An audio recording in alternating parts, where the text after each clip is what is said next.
let's play Gateway to Homeworld. This music is so silly. I am your host Ragnats, and we are in the first zoo. And there is a blob. Let's look at the blob. Examine. Let's look at the green blob. The blob is a shapeless mass of translucent green flesh, about 1.5 meters in diameter. You hear a sharp crackling sound from the portal. The color of the force field has shifted from blue to an angry red. You notice that the crystal rod has also changed color. The blob begins moving towards you, flowing with amazing speed over the ground. It extends several pseudopods as it moves. Before you can react, the blob has reached you. It pulls around your feet, flows up your legs, then covers your body, running its pseudopods over your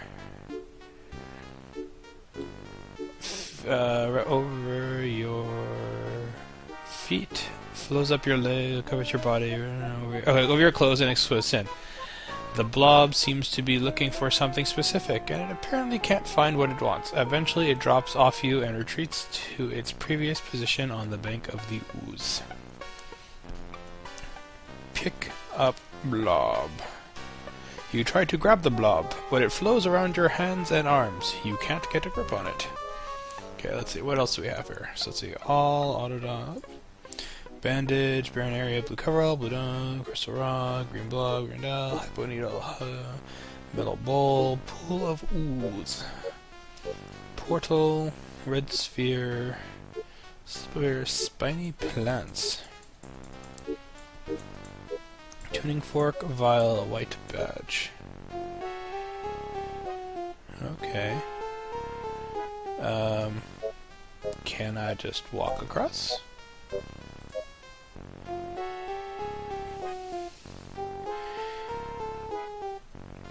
You back up to the portal and take a running jump over the narrowest part of the pool of ooze. You are standing on the edge of a dense growth of spiny plants. The tangled plants reach several meters into the air. They present an intimidating barrier to further progress. Okay.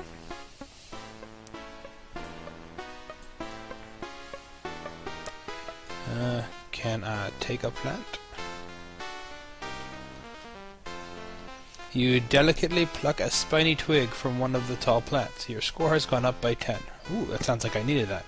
You notice something out of the corner of your eye. A strange creature has emerged from under a rock on the bank. It is tiny, about 5 centimeters across, and looks like the land equivalent of a sea anemone. It has a small snail-like foot and a crown of tentacles. The tentacles wave around in the air, occasionally touching the ground as the creature slides along the edge of the bank. You almost look away, but notice that one of the thing's tentacles accidentally touches a drop of the sticky, tar-like ooze on the bank. The tentacles flail wildly for a moment, but this frantic motion only succeeds in spreading the ooze all over the unfortunate creature. Eventually it is completely gummed up, with its tentacles stuck together. It is a gooey mess. The creature topples over into the pool and sinks out of sight. Oh, I definitely don't want to get in that, but I wonder if I could take some of that with me. Take ooze in bowl. The pool of ooze isn't in the metal bowl. Take ooze with bowl. You use the metal bowl to scoop up some of the ooze. The resinous substance clings to the metal, and you have to drag the bowl through the ooze with both hands. Finally, pull the bowl out of the ooze and a good-sized glump of tar-like stuff inside. Your score has gone up by 10. Yay!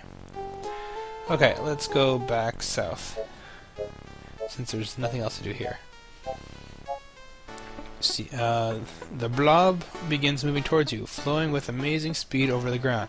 It extends several pseudopods as it moves. Before you can react, the blob has reached you, pulls around your body, running pseudopods over your clothes and exposed skin. The blob finds a twig from the thicket that you're holding and consumes the spiny plant with apparent relish. It stays wrapped around you as it finishes eating. Oh, it likes the spiny plants. Well, in that case, let's give it more spiny plants. You wonder briefly if you should even try to make the jump with the blob wrapped around your body. Then you lumber towards the ooze, push off as hard as you can, and barely make it to the other side. The blob searches your body for more of the spiny plants. It can't find any, so it flows off of you. When it hits the ground, the blob extends the pseudopod and waves it in the direction of the spiny thicket. After a few seconds, the blob recoils slightly and begins to tremble, almost as if it can't believe its own good fortune. It flows rapidly towards the base of the thicket, then onto the first of the spiny stalks. Your score has gone up by 10. Well, let's let it do its thing. The time passes. The blob spreads itself thinly across several of the spiny stalks, absorbing the plants as it goes. It grows exponentially as it eats, instantly converting the plant material into flesh, or whatever it's made of. Perhaps blobness is a good word. You watch in amazement as the blob chews an entrance into the thicket. Finally, the blob reaches some internal limit and withdraws, obviously sated. You inspect the ragged hole in the thicket. Actually, that's satiated, not sated. That's really the same thing. Satiated. You inspect the ragged hole in the thicket to see light filtering in from the northeast. You might be able to make it through there. Well then. Yeah. Let's go northeast then. Plunge into the entrance created by the blob, walking easily through the hole in the impossibly dense thicket. After a few claustrophobic moments, you find your way into a clearing. Clearing! You are in a clearing under a blue-green sky. Wow, they said clearing a lot in that little amount of space. Oh wait, they say it again. A tall tree stands in the middle of the clearing. Its twisted alien branches reach as high into the air. To the northwest, you can see a low hillock. The ooze pool lies back to the southwest. You see a tree here. Uh-oh. That's scary music. Almost immediately after you make your way into the clearing, you see 3 bipedal aliens bounding towards you from the northwest. They are ugly reptilian lizard things with beady little eyes, scaly skin, and large mouths full of overlapping rows of sharp teeth. You quickly decide that they are not friendly. What's more, they are looking at you as if you might be lunch. You try to retreat back the way you came, but they are moving too quickly. You find yourself cut off, surrounded on all sides. You back up until you are up against the base of the tree that dominates the clearing. I think I saw this in a Jurassic Park movie and or book. Let's go up the tree. You scramble up the tree, frantically grabbing for handholds until you reach a fork in the branches about 4 meters off the ground. You can't climb any higher. You settle in for a moment, taking stock of your surroundings. The branches of the trees are covered with leaves and loaded with clusters of green fruit. Your score has gone up by 10. All 3 of the vicious-looking predators stare up at you with beady black eyes, their mouths open. If only I could throw something at them. I have an idea. Take fruit. You pluck a fruit pod from the nearby cluster. Your score has gone up by 5. The 3 carnivores dance around the base of the tree below you, waving their ugly little arms and lashing their ugly little tails. Throw fruit at ugly little lizard. You don't need to use the word ugly in this game, but you did! Fine. Throw fruit at dinosaur. You take aim at one of the evil-looking carnivores and let the fruit pod fly with all the force you can muster. The pod slams into the reptilian skull and one of the ugly beasts with a satisfying puck, and then skitters out of sight. The stricken dinosaur's head snaps to one side from the impact, and the thick-bodied lizard slowly keels over, unconscious or dead. Your score has gone up by 10. The 2 remaining beasts below you circle the base of the tree. Well, let's take another fruit. Let's see, you pluck a fruit pod. The 2 remaining carnivores jump up and down in a frenzy, driving their stumpy legs into the ground like pile drivers in a futile attempt to reach you. Throw fruit at dinosaur. Feeling cocky, you heft the fruit pod and draw a bead on the next dinosaur thing. Your intended target looks up at you, apparently oblivious to your intentions. You snap your arm and release the fruit, which flies straight and true. It catches the carnivore square in the snout with a squishy-sounding thud.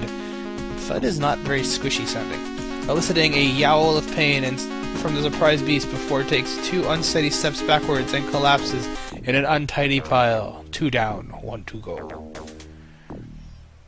Your score has gone up by 10.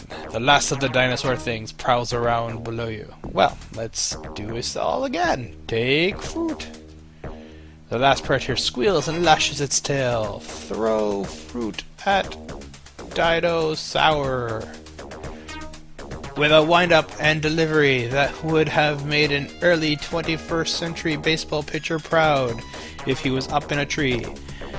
You hurl the fruit pod at the last standing target.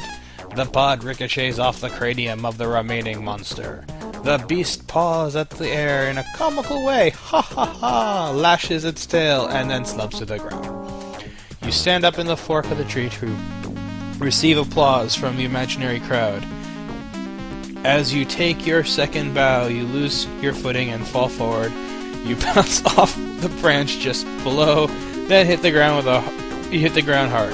You lose your breath with an agonized oof. Your score has gone up by 10. Your pride has gone down by 20. Well, in that case, let's go northwest. You are in no shape to do anything except gasp for breath. In fact, you rarely notice when an 8-legged lizard appears out of nowhere and approaches you. I don't like this. Up, back up. You are still winded, but you manage to prop your head up and take a closer look at the lizard. It appears to be a smaller, many-legged version of the now comatose dinosaur things. It does not seem to be carnivorous, however. The lizard is studying you. It seems mesmerized by something. Up! You are still winded. You watch helplessly as the lizard reaches over you and picks up the red crystal rod with the flexible digits at the end of its 2 forelegs. Oh, you son of a bitch. You manage to make feeble shooing motions with your hands, but the lizard ignores you and studies the rod intently. Finally takes one last look at you, turns around and ambles away. You recover enough to get up on your knees, yell hoarsely after the lizard as it wanders off to the northwest. Son of a bitch! Up to the hillock. You are standing on a low hill. To the north is a glowing force field portal. To the right of the portal is a bizarre cluster of tentacles and plant stalks. To the west is a gully. Is it a fern gully? A clearing dominated by tall tree lies to the southeast. You see some tentacles and some stalks here. On the stalks you see some crystal eggs. Look at stalks. To one side of the portal is a bizarre sight. A writhing ring of long whip-like tentacles emerges from the ground, sheltering a cluster of tall, thin stalks. Each stalk ends in a bright red egg. The eggs glitter in a way that makes them seem less than organic. They are quartz-like or crystalline in structure. Look at eggs. The red crystalline eggs grow at the end of long, thin stalks. I'm gonna save for a second. Experiment. That's right, I'm gonna try something out. Take egg. Take egg. You reach out on the eggs, but the tentacles surrounding the base of the stalks seem to be aware of proximity to them. They all lean towards you, coiling around each other to form a flexible barrier that moves to block your way. I have an idea. Pour ooze on tentacles. You upend the bowl over the massive tentacles. As the ooze slowly flows out like treacle, like treacle. When the first streamer of the stuff touches one of the tentacles, the entire collection of whipping, coiling, snake-like tubes is thrown into a frenzy. They knock the bowl out of your hands, sending it and the rest of the ooze squarely into the most dense cluster of tentacles. You watch the commotion as the tentacles flail about and begin to stick to each other, to the ground, to the bowl, and to the plant stalks behind them. After a few moments, the ring of tentacles has been reduced to a helpless, quivering mass, gummed together by the resinous ooze. Yay! Can I take the bowl back? The mole is helplessly mired in the tentacles. Oh well. Can I take the eggs? Oops. You reach past the quivering mass of tentacles and gently remove one of the brittle crystalline eggs from the top of the stalk. Your score has gone up by 5. Yay! Now to the gully. You are in a small ravine about 10 meters deep. The terrain here is arid and inhospitable. The hill with the portal lies to the east. You see what looks like a crude nest at the bottom of the gully. You see an alien lizard here. The alien lizard is holding a crystal rod. Can I give egg to lizard? You hold the crystalline... Wow, that's happy music. You hold the crystalline egg out in front of you and slowly approach the lizard. The lizard stares intently at the egg, its little legs flexing as if the creature is feeling a conflict between wanting the egg and running away. You set the egg down in front of the lizard. After a brief pause, the lizard drops the crystal rod, picks up the egg, and takes an experimental bite. Then it gives you a final look amidst a happy "Wee!" and runs away. Your score has just gone up by 15. Let's take our rod again. Rod. Take the crystalline rod. Woohoo! East. There's no picture of the tentacles all getting goopy. Can I take another egg?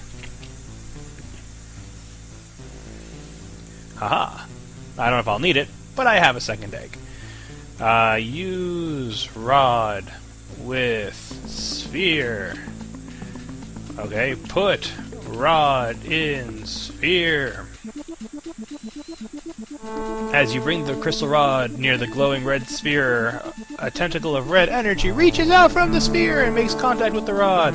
A feeling like a mild electric shock runs from the rod into you. I'm pretty sure I've read all this, and the rod shines briefly with an intense red light. Immediately afterward, the force field sphere and rod change color from red to blue with a sizzle and a crackle, and a pop, and a snap. Let's go north.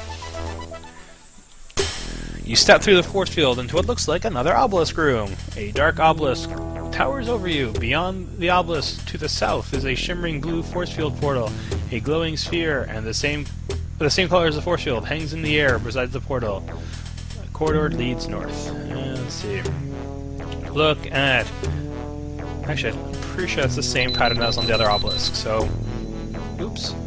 I assume that just means that it's the north and south descriptions of it. Okay, let's go north. You are in another blue corridor that runs north-south. You hear a barely audible humming sound. The crystal rod has changed color from blue to red. And now we're in another obelisk room. A dark obelisk towers over you. Beyond the obelisk to the north is a shimmering red force field and a sphere, blah blah blah blah blah. Okay, let's look at this obelisk. At Obelisk. The blue obelisk dominates the room. It's about 3 meters tall, made of rough textured metal. This is a mottled blue surface. You see a series of raised lines on one side of the obelisk. After a moment of study, the lines resolve themselves into Hichi numbers. You scratch the pattern into your sheet of paper. I wonder where I got a pencil. Okay. Put rod in sphere. That sounds awfully sexual, doesn't it? And in we go. Gua. You step into the shifting patterns of blue light. You feel slight tingles your body pressed with a force field. Underground. You are in a small underground chamber. The glowing blue force field portal lies directly behind you to the south. As you look around your cramped surroundings, you see the suggestion of sunlight through a patchwork of roots directly overhead. You see some roots here. Take roots? You tug at the roots, but they aren't going anywhere. You hear a sharp crackling sound as the portal from the portal. The color of the force field has shifted from blue to angry red. You notice that the crystal rod has also changed color. Okay, can I climb up? You dig your way up from the underground chamber, using your hands to scoop out stones and earth and pulling yourself up with the roots hanging down from the surface. Meadow. This is a beautiful green meadow under a clear blue sky. To the northwest, you see colorful sprays of wildflowers surrounding the first trees of a great forest. Directly in front of you is a large mud puddle that might be the dry bed of a shallow pond. At the end of the mud is a carcass of a long-dead animal. A dried skin covered with mangy fur hangs loosely on the carcass. To the northeast of the forest, the forest gives way to grasslands. There should be a comma there. The portal chamber lies below you through an opening in the ground. Well, let's see what we can take. Can we take some mud? You take a handful of mud and smear it over yourself. Well, okay, that's not what I meant, but sure. Then you step into a mud puddle, your feet sinking in with slurpy sucking sound. You cover yourself with mud, making a fine mess and catching up on behavior you never could exhibit as a child in the harsh oil food mines of Montana. When you're done, you look like the Swamp Thing. Your score has gone up by 10. Apparently I want to be muddy. Well, let's take the fur. You take the animal skin from the carcass. Your score has gone up by 5. Okay, let's go northeast. You set off to the northeast. Eventually, the lush grass, plants, and trees give way to warm but dry grasslands. The terrain also changes, the gentle hills turning into sandstone bluffs. You approach a series of rock formations when 2 hairy, bipedal humanoids block your path. They are startled to see you as you are to see them, and they react by bobbing up and down and making egg-shaped noises. You stare at them for a moment. They look familiar. Suddenly it hits you. They are proto-humans. This environment, which has been strangely familiar since you arrived, is Earth. It's been Earth all along.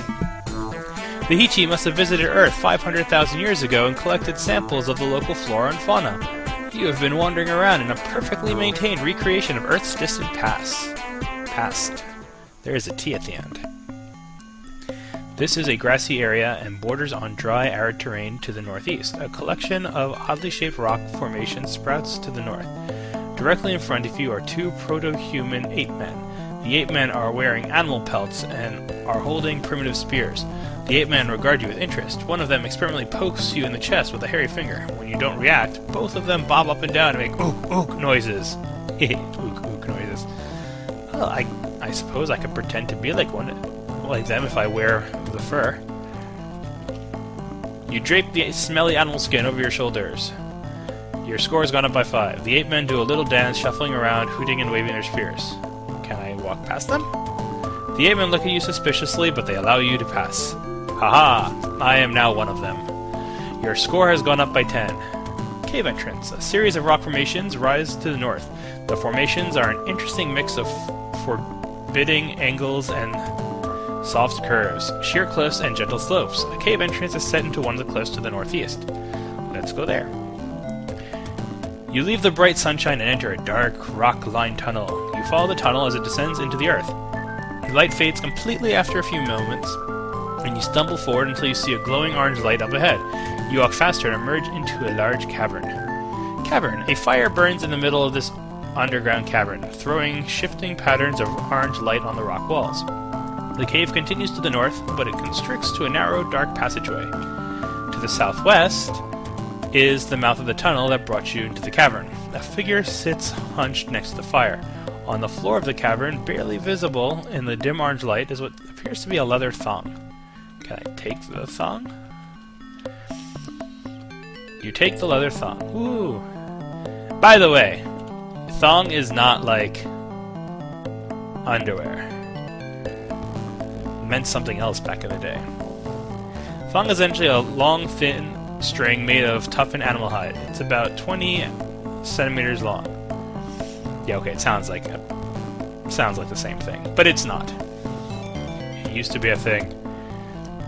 You move deeper into the cave. As you walk towards the fire, the sitting figure becomes aware of your approach and turns his head to look at you. You stare back at a huge ape-man, 6 feet tall, barrel-chested, with wide arms like tree trunks. The ape-man is wearing a large animal skin and a bone necklace. He radiates authority, dignity, pride, and confidence. He is most likely the chief of the tribe. The ape-man slowly gets up and comes over to where you are standing, a curious expression on his face. The chief cocks his head and makes curious ook noises. Hello. Talk to chief. Like this will work. The chief cocks his head and says, ah, ooh, oh, hoof, hoof, and several other unintelligible words. The chief studies you intently. Study, chief. You can't read an ape-man, chief. The chief cocks his head and makes curious ook noises. North. As you attempt to move around the chief, he blocks your path with a large, hairy arm. He says emphatically. He gestures into the dark passageway beyond, and an expression of reverence and even fear crosses his face. He looks down, digs around the animal skins he's wearing, and pulls out a dull red crystal sphere. He holds it up with both hands, gazes at it with awe, and puts it away again. Then he points at the dark passageway, points at you, and shakes his head. The chief bows his head in the direction of the passageway. Show rod to chief. Let's show him that we have something that's the same color. You pull out the crystal rod and show it to the ape man. The chief looks nonplussed. He growls softly, a long, drawn-out rumble that ends in a question mark. He leans towards you, pulls out his crystal sphere, and compares it to the rod. The rod is glowing with cloudy patterns of red light. The sphere is dull and dark. Haha! My item is cooler than his. The chief looks at you with a mixture of interest and fear while he ponders his next move. After a few moments, he reaches into the animal skin, takes out a pouch from which he withdraws a pinch of powder. The chief throws the powder on the fire, which hisses, spits, and burns brightly for a moment. The ape-man looks at you with a satisfied expression, gestures at the fire, and settles back. Oh, he just challenged me to a shaman's duel, I bet. Chief taps you on the chest with a hairy finger and gestures to the fire. Yeah, I can do that too. Check this out. Throw flammable vial in fire. You toss the vial into the fire. Your score has just gone up by 10. Ha! The vial breaks on impact and a spectacular ball of blue flame leaps into the air. The chief jumps backward with an amazed grunt. As the fire returns to normal, he looks at you with respect and fear.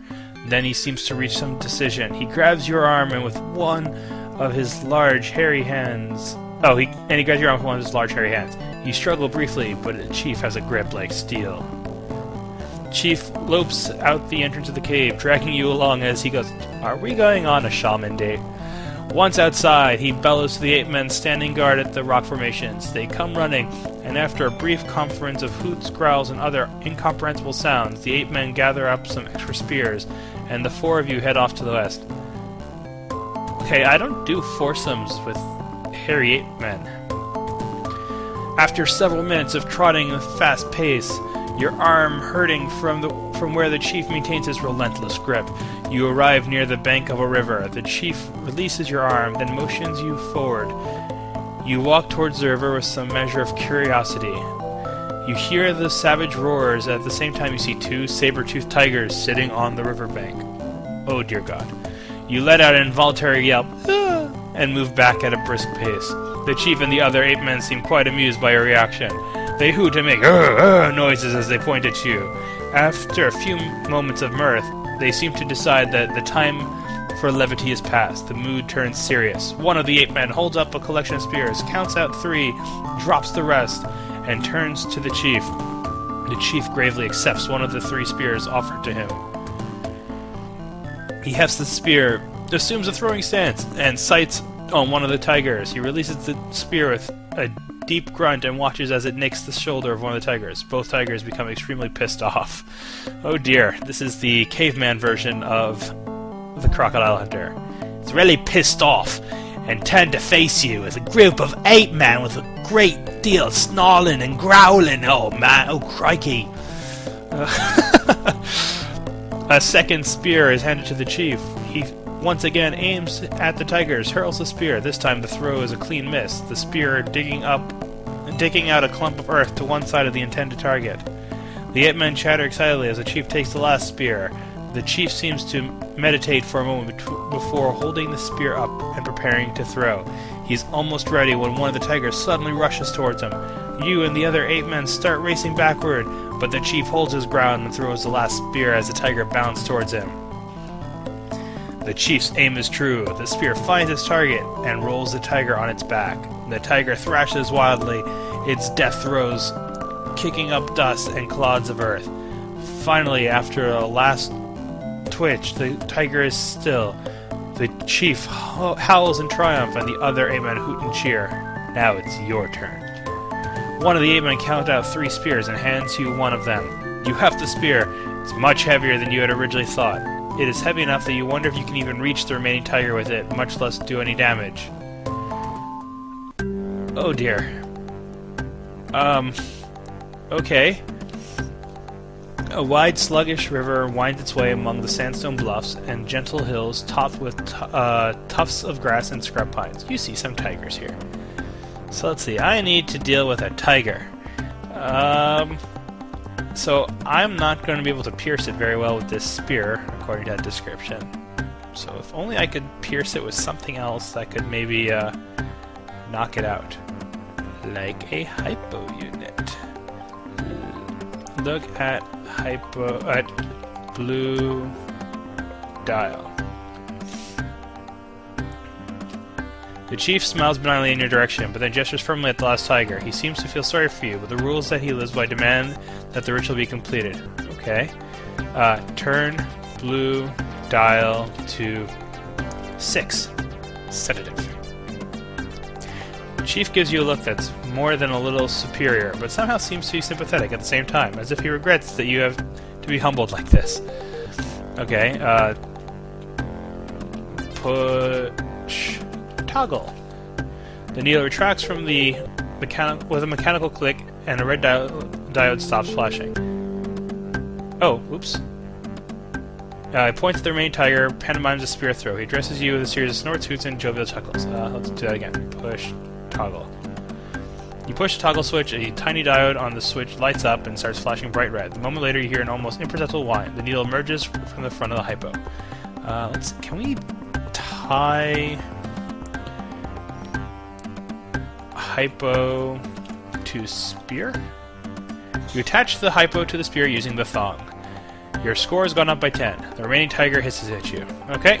Throw spear at tiger. Oops. Throw spear at tiger. Hooah! You hurl the spear. I love this happy music. You you hurl your spear at the tiger. Your score's gone up by 20. The spear hits the flank of the remaining tiger with just enough force to break the skin, and then falls to the ground beside the angry animal.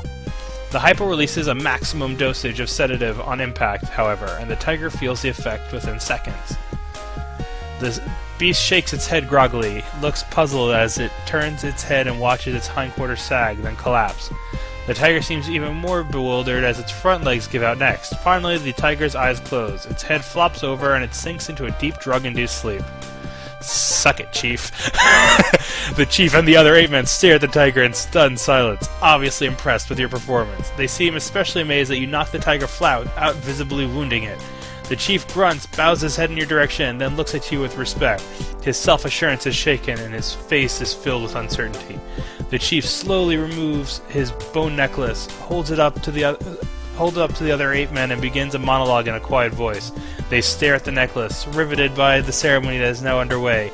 The Chief finishes his speech and looks at the necklace. His face is both dignified and sad at the same time. He presents the necklace to you with a somber, formal gesture. You take the necklace, and the 8 men bow submissively to you. You appear to be the new leader of the tribe. Haha, I am the Chief of the 8 men. After an appropriate length of time during which you keep your features absolutely wooden, you reach up to the chief and place the necklace back all around his neck. He accepts it quietly, pride and confidence flowing back into his face. The other 8 men bow to him. Then all 3 bow to you and file slowly off to the east. You look after them until they disappear. Then you recover the hypo unit from beside the sleeping tiger. Yeah, I wouldn't want to lose that. And let's go after them. So, southeast. You slog back to the cave entrance. Out of curiosity, what was over in the other area? One of the 8 men playfully wields his spear and bashes you in the head. There's general amusement as you recoil with an annoyed ouch. Wow. Let's see, what's northwest? Forest. The forest is dark green and peaceful. Beams of sunlight filter through the foliage above you. Dappling the carpet of leaves below, you see a wood branch here. Well, let's take the branch. You take the wood branch. Your score has gone up by 5. That's good. southeast, north, northeast, north. You walk a little way into the dark cave passageway. It's pitch dark. You can't see a thing and begin banging into rock walls of the cave. Frustrated, you retreat into the dimly lit main cavern. What happened to the chief? Okay,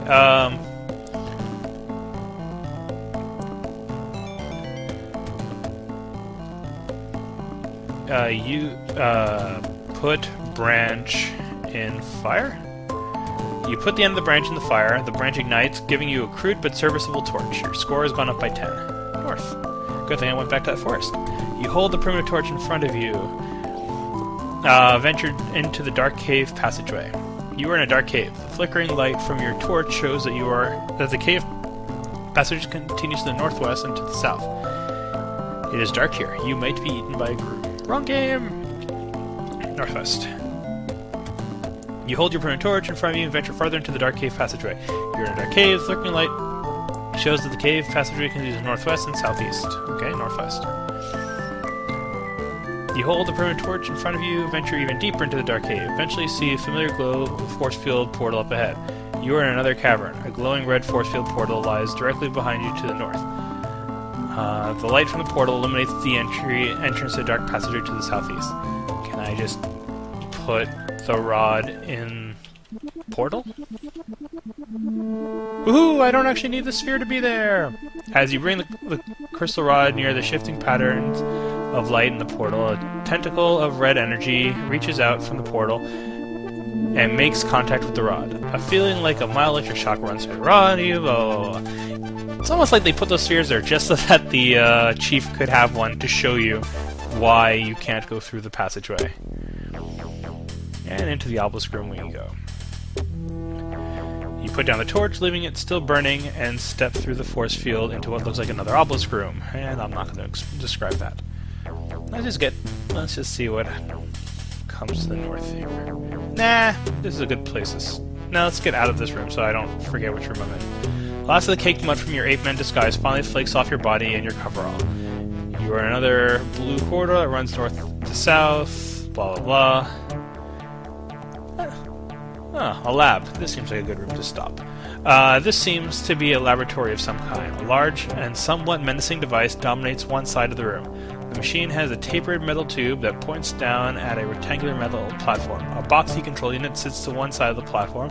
Exits are north and south. On the platform you see a strange metal and glass container. Let's take it. Take container. You take the metal and glass container. And on that note, let's stop. Save. LP5. This is a good place to stop. So, this will be it for now, folks. Hope you all enjoyed it. Got 2 zoos done. Have yourselves a good one. I'm playing a game!